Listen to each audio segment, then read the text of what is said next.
Hey, welcome to Integrative Preparedness. How are you all today? I want to do one today on the importance of getting ready for a new world, because you're going to have to be getting ready for a new world. Things are going to be changing fairly quickly. Look at this street, Freedom Road. We're driving through Missouri. We're on our way down to Silver Dollar City. Taking some of the kids' friends with us, so that's why I have you looking at the scenery instead of behind. But you'd probably rather see this than look at me. You see me enough. Doing several of my favorite things. First, being on the road with my family. Second, eating a donut. And third, drinking gas station coffee. So, it's been an interesting year, hasn't it? 2022. A lot of changes, a lot of ups and downs, a lot of fear, a lot of worry. It'd be nice to think that things are going to even out a little bit. I think that in some ways they will, but in other ways they're going to be far more challenging. The year that we're coming into, 2023, we're going to see a lot of political posturing. We're going to see some good things. We're going to see some bad things. That's always the way it goes. And if you tie your happiness to politics, you're always going to be up and down and going through those emotional swings that are not good. Guns and ammo. Welcome to Missouri. You're not going to be on the even keel that you need to be to make good decisions and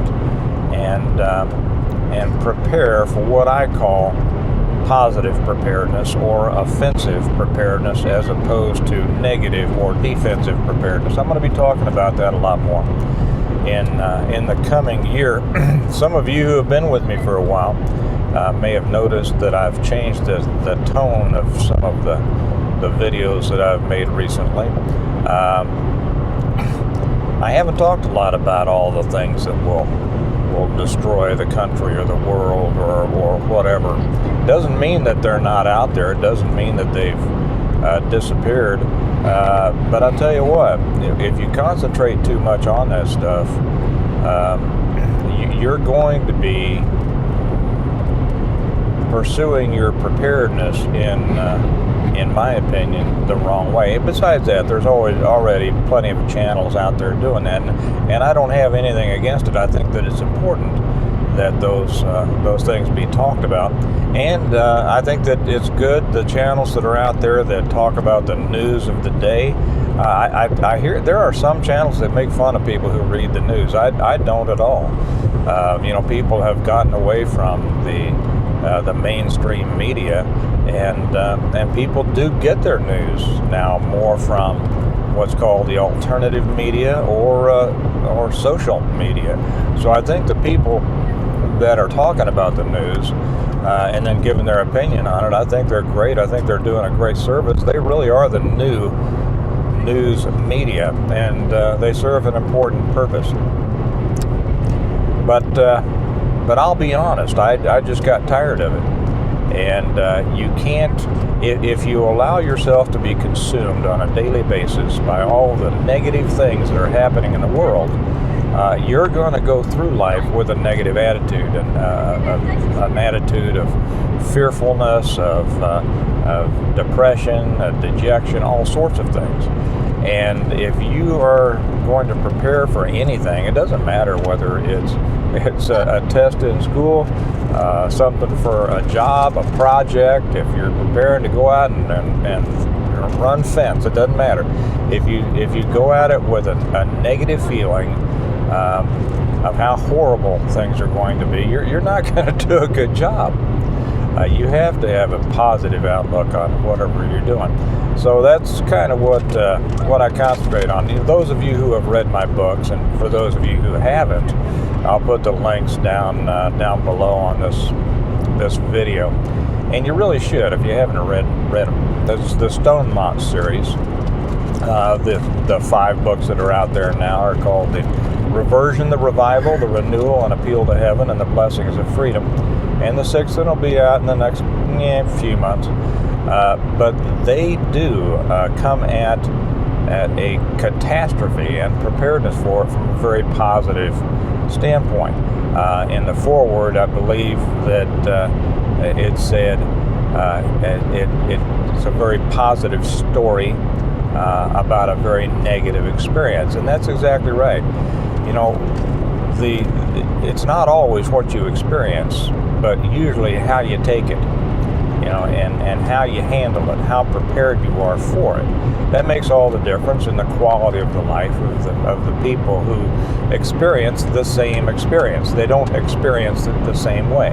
It all depends on well, to be honest, their mindset, what they're prepared for, their resources, their support system, many things.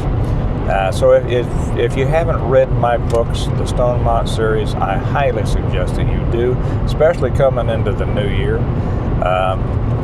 It's going to give you an entirely different perspective than maybe you've had before about preparedness.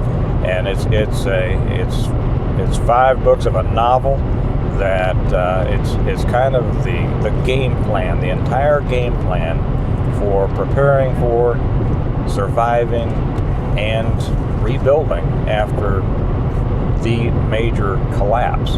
Anyway, and the links are down below. Like I said, did I already say this? I put them down below in the information section, and I'll probably pin a comment too, so you can find the links to it. But that's why I wrote the books. I didn't write the books. It's just one more book series about how horrible things could be. But I wanted to show that the horrors of something depend entirely on your preparedness. And in the case of the Stonemont series, it was not a horrible life situation. As a matter of fact, so many people who have read the series have written me and left in the comments or in their reviews on Amazon, say this is a world that I would rather live in than the world we live in today. And that's kind of why I wrote it. Everyone, and I forget whether I've already made this video or not. It's on my video list. If I haven't, I will soon after the first of the year.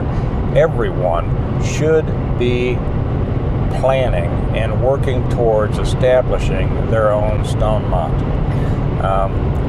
We are dissatisfied with the way things are going in our world. We have challenges. We have dangers.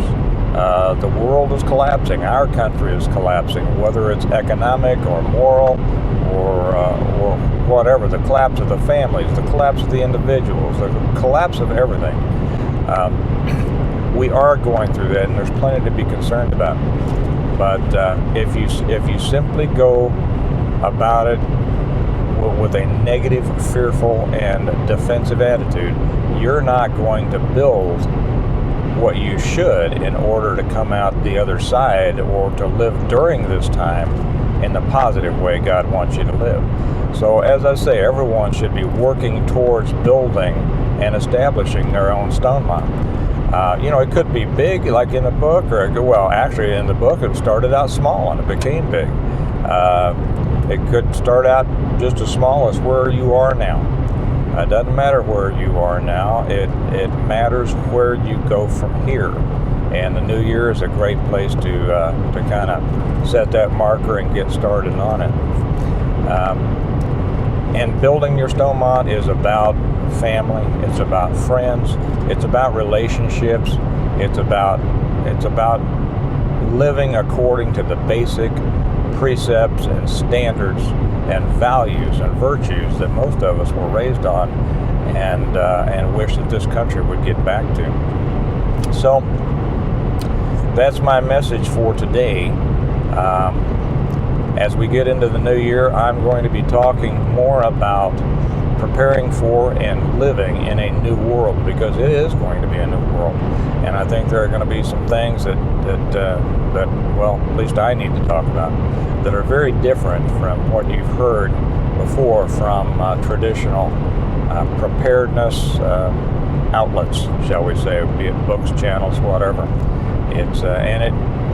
your future and the future of those who depend on you depend on your ability to prepare for and then navigate the changing world that's coming. So there you have it for today. I love this section of Missouri. It's we're right between Harrisonville and Clinton. Headed, like I say, down to Silver Dollar City, which is down by Branson. I even like this area during the wintertime with no leaves on. Matter of fact, I tell you, it's a lot better to get out into the woods during the wintertime. The woods can suck during the summertime. Missouri is just full of chiggers and all sorts of things that don't make life fun in the woods.